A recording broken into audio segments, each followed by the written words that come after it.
felt you deserved. I just want to ask you how you felt in the whole experience, because it seemed like from the moment you kind of were walking in, you were extremely comfortable, soaking it all in, taking a little extra moment. How did this whole experience feel, and did it feel different than the last time you were in this headlining slot? It didn't really feel that much different, but being in front of my home crowd, I knew I had to soak it in and use the crowd as energy as well. And I'm not gonna, like I said back before, I'm not gonna feel that too many times in my career, fighting in front of my home crowd and getting a knockout as well. So I soaked it all in and everything. But at the same time, I knew that I was the better elite fighter than him tonight. And I knew I just had to take my time, and he would make the mistake, and I made him pay for it. And Corey admitted that your takedown defense was better than he thought it was. I mean, you said yourself you're a knockout artist, but do you feel like maybe you answered some questions, or maybe people just don't give you the respect that you deserve for the other aspects of your game? Listen, people can say what they want. At the end of the day, when we get in there, it's a fight. That's what I say to everyone. It's a fight when we get in there. It's not technical. It's not wrestling. It's not boxing. It's a mixed martial arts fight. So we knew what he was coming with. We knew he'd try and mix up striking with takedowns, and we worked tirelessly on takedown defense for this fight. But we do that anyways. And I work with the best team in the world, all stars, Nova Fulsa, Kettle's gym. I've got the best trainer, the best training camp and everything, and everything came together. You talk about these big name fighters that turn you down. I mean, this is supposed to be the place where the best fight the best. So when you hear that people are turning your name down, I mean, what does that make you think about these guys? It makes me think twice that everyone's not like me. Everyone wants to dodge people and hold on to their spot. I'm not bothered about where I'm ranked in the world and everything, and I'm just worried about fighting the best people in the world and being a natural, original champion. And that's what I'm working towards. Jimmy, yesterday at the fighter Q&A, Dan Hardy mentioned that if you won tonight, you should call out John Jones. John Jones obviously going to be returning for him from his suspension. There hasn't seemed to have been an answer on how to beat John Jones clinically inside the octagon. Do you think you possess that answer? I'm not interested in John Jones. John Jones takes steroids and that. He's been banned for steroids and that. He's the great. Before I was a big fan of John Jones. The things he's done in the octagon and everything, but he's been suspended for a year or something, and he's had issues before. He's a great fighter. I greatly respect him, but he's been done for steroids, and that taints everything that he's done. So I'm not really interested. When he comes back, I'll fight him, no problem. But I'm focused on the belt right now, and that's going to be the winner out of DC and Rumble Johnson.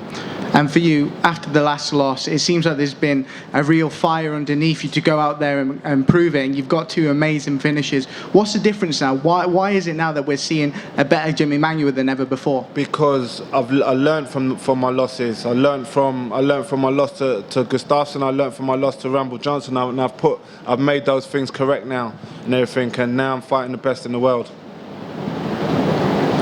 Hi, Jimmy. You made it known that you want the winner of DC and Rumble next, but with John Jones' cloud looming over the division, are you worried that he's going to overlook you? Were you going to get overlooked, sorry?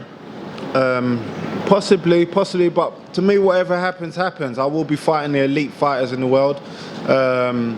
And I don't know, we'll see what happens. He's back in July or something, so they're fighting next month. So the fight could be made before he comes back anyway. So, we'll see what happens. I'm going to fly to Vegas to meet with Dana after this, and we'll see what happens. And if they offer you Jones, is that a fight that you'd be willing to take? No problem. I don't turn down anybody. I'm not scared of anybody. Everyone bleeds, everyone feels pain and everything, and I've proved that during my career that I'm not scared to fight anybody, because it's mixed martial arts. Everyone feels pain, everyone bleeds the same, and it's except if you're not taking steroids. That's what I got a problem with. So it is what it is. I'll fight John Jones, no problem. And you jumped right back into Shane McCack pretty quickly after the win over OSP, and obviously you just fought tonight. When would you ideally like to return? I don't know. I'd like a short break, just to get away from training and go on holiday with my family and stuff, and enjoy life a little bit for not for too long and everything. I know there's big fights coming up now, so you know, I'll be back in camp soon. Thanks very much.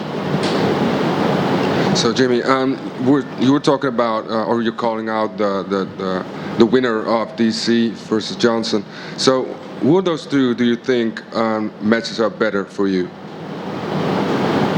I don't know. Me and Rumble Johnson are two of the hardest hitters, or the most exciting fighters in the light heavyweight division, and I'd love to get a rematch with him, and that to avenge my loss, because I made some silly mistakes with my weight and my striking as well.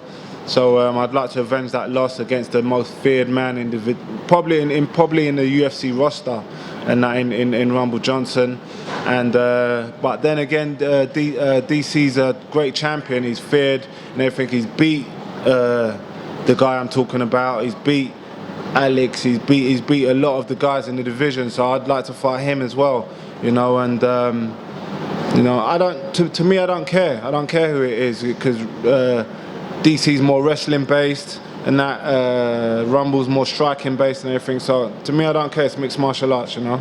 Okay, so you just told us that you learned from your losses. So what would you do differently if you're fighting Anthony Johnson the next time?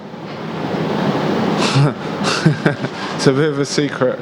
You know, I know the mistakes I made. My team know the mistakes I made in that fight and everything. My strength and conditioning team know the mistakes I made for that fight. So everything was wrong for that fight, but I still took the fight anyway. I took the fight on like 4.5 weeks notice and everything. So I was training more for cardio than any other technical stuff. I just come off a big operation on my knee and stuff like that, but I took the fight anyways.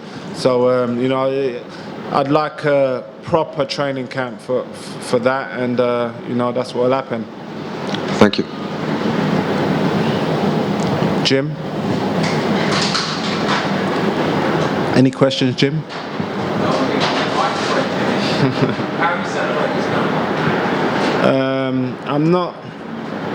I don't know. I haven't even looked at my phone. I've got so many messages and that, but I might go out. I'm not sure. But I might celebrate with a holiday with the family. Have you been told you got 50k bonus? Yes. Did you like the knockout? I think the powers that be like the knockout again. So you know, they rewarded me with a bonus, and I'm thankful for that. Where you kind of rank that moment? You just had that game right there. It's near. I think that probably tops. That probably tops it, especially it being in my hometown of London, getting a clean knockout like that and everything. That probably tops the greatest moments. Thank you. Jimmy, last one from me. Is there a message that you want to send to DC and Rumble?